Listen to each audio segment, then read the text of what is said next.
BluArmor activated.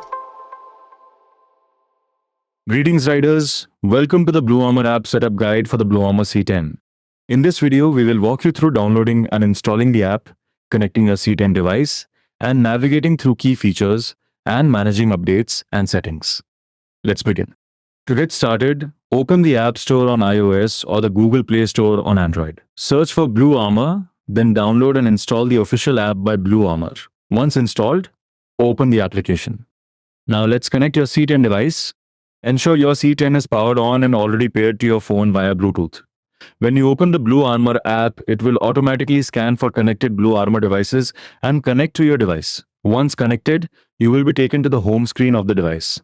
On the home screen, you will see the main dashboard. Here, from the top, you will find the device battery level indicator, ride grid settings, music playback controls, the volume slider, and record audio option. From this screen, you can access core device controls and settings. The interface is designed for quick access while keeping navigation simple and clear. Let's take a look at the home screen layout of the BluArmor app and how to configure them.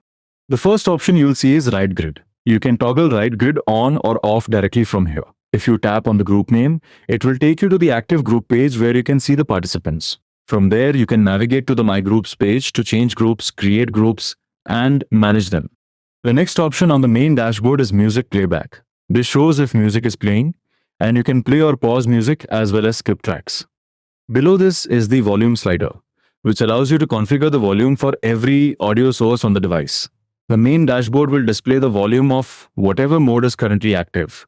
If music is playing, it shows music volume. You can tap on the top right of this section to expand it, where you will be able to configure volume for each feature separately. You can also change the volume slider type between a dial and a slider. If you choose the slider, you will also get basic and advanced control. Advanced control allows you to control the volume more precisely for each source, while basic volume groups audios together and can be controlled together. Next, you have the voice assistant option, which when tapped will activate Siri or Google Assistant based on your phone. At the very bottom, you have the record audio option, which lets you record your audio onto your phone. You can expand this to see all the recorded audio clips as well. You can also check firmware details and access multiple other settings in the app under the settings option at the top right on the home screen. Once you are in the settings page, you will see multiple options. At the top, you have the rename option to rename your device. Once you rename your device here, the name change will apply from the next time you power on the device. The next option is audio controls. It takes you to the same volume control page. The next option in the settings is Universal Intercom. This allows you to scan for other brand intercoms or headsets and pair with them. Next is voice recordings, which is the same as the record option mentioned earlier. It shows all the recorded clips with the option to delete or share them to any source. Next is the phone call option. This lets you configure how calls are handled. You have multiple options such as answer manually, which means auto answer is off, auto answer all, auto reject all, auto answer known, auto reject unknown, and auto answer known and reject unknown. Depending on your selection, the same setting will be applied to all incoming calls. The next option is speed dial. You can add and set up contacts here to call using the speed dial controls on the device. Next is the Hey Blue feature. This is the voice command feature. Here you can see the option to enable or disable the feature. You can also see all the available voice commands. The next option is T-Stick setup.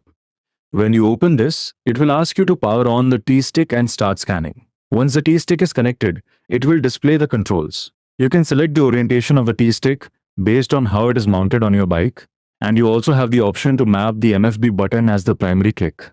The next option under settings is Customer Support. Tapping on this will take you directly to WhatsApp, where you can initiate a conversation with the BluArmor support expert. At the very bottom, you will find the app version and firmware version of the device. You can refer to dedicated videos on each feature on how to configure them through the app. Before you head out for a ride, make sure your device shows as connected in the app and that your preferred audio and communication settings are properly configured. The BluArmor app is designed to give you full control and visibility of your C10 device directly from your smartphone. And that's it. Now you know how to use the BluArmor app to its full potential. See you in the next one.